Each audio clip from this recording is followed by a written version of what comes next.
Amid the ongoing tensions along the line of actual control, External Affairs Minister S. Jaishankar held a detailed meeting with his Chinese counterpart Wang Yi in Moscow. In a meeting that lasted for almost 2 hours, India and China reached a 5-point consensus to ease border tensions. However, no real headway or disengagement has been reported at the LAC.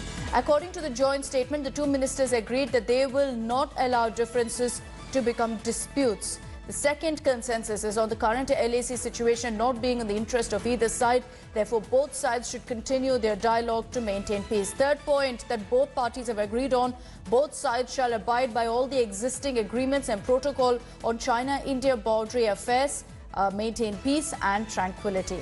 Now, the fourth agreement is on the two sides agreeing to continue to have dialogue through special representative mechanism. And finally, the ministers agreed that as the situation eases, the two sides should expedite work to conclude the new confidence-building measures. Sources have told India Today, meanwhile, that Jaishankar highlighted strong concern at the massing of Chinese troops at the line of actual control.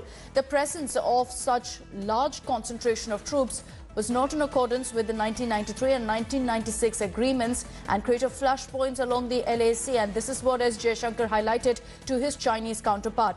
5 big takeaways from that meeting, but no conclusive agreement really with regards to de-escalation at the line of actual control.